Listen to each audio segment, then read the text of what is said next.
The other day at a make and take, we made up and tested some fog chillers of various kinds. There's a video out on that.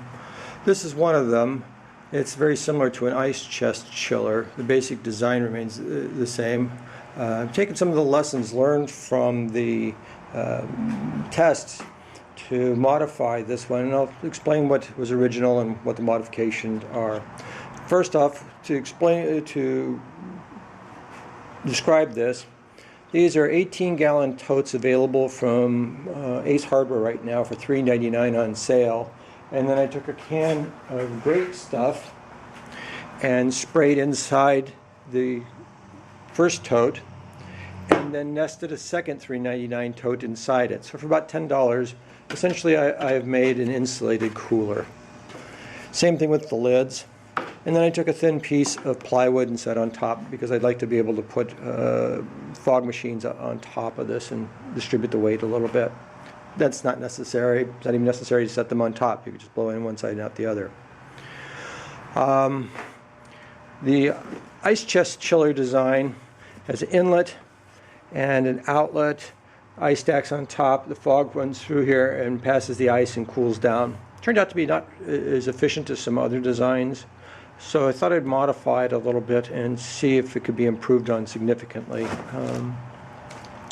For this test, I didn't bother starting over from scratch. I just capped this off so that chilled fog won't come out here. It'll all be forced out the outlet here. This is the new inlet, and from the fog machine it'll blow in and be distributed on top above the ice.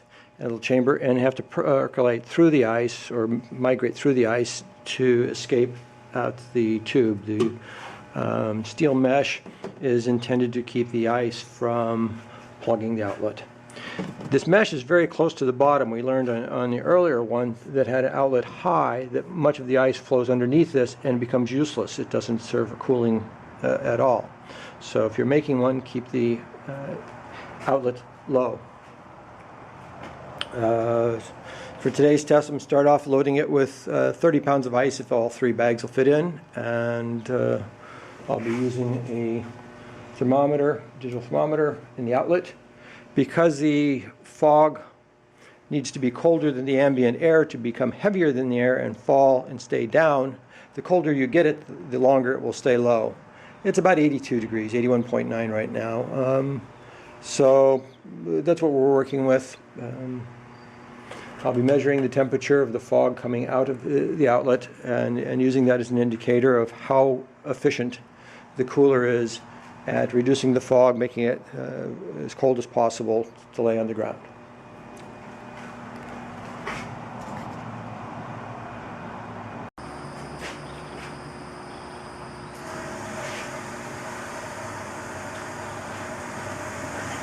The theory is the colder you can make the fog, the longer it will stay on the ground.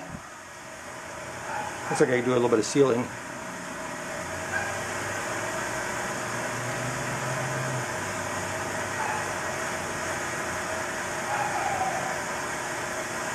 Back this up a little bit. Let me go see what the temperature is now.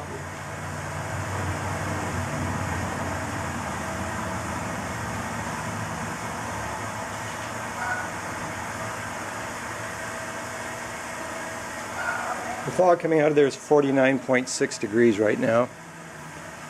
Eventually it'll rise. The more fog you blow around and go walking through it, the more you stir it up and the more it warms up. This is running at about half speed, so it'd be equivalent to a 600 or 700 watt fogger.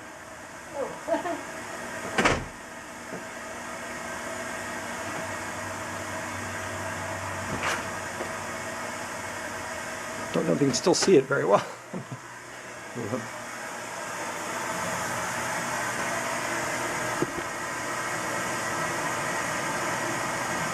Let's see what the temperature is.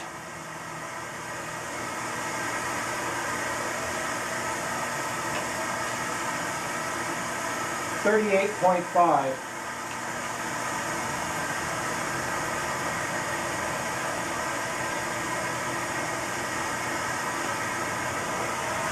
We've got all the Dragging fog.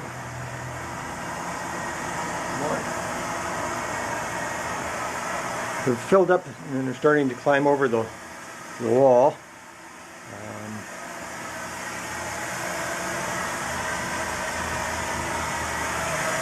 Let's see what we got. 41.4. There should be a point at which we sort of reach equilibrium, but sometimes the fog machine, as its heaters come on and off. Well, there we are.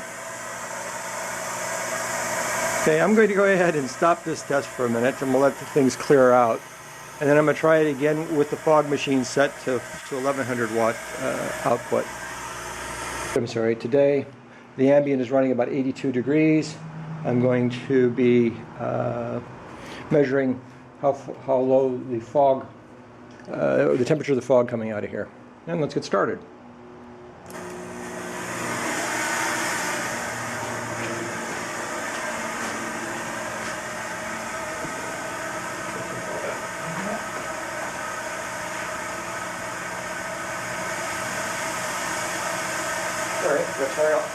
Sorry, I forgot to turn it all the way up.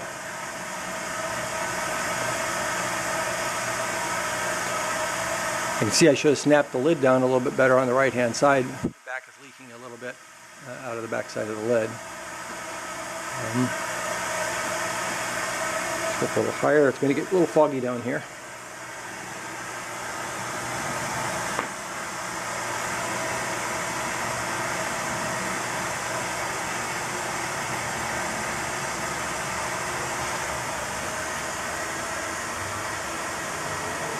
It's been doing this for a little while. Let's go see what the temperature is.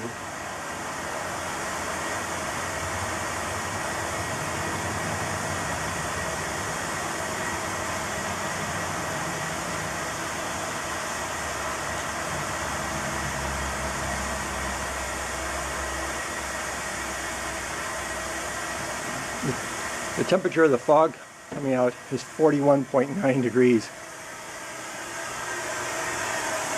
Walking around there kind of swirled it.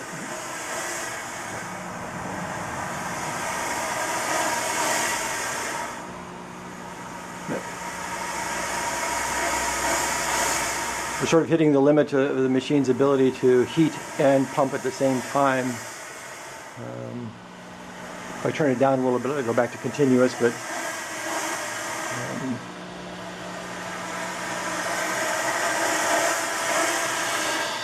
and if I stop walking around stirring it, it'll be easier to see.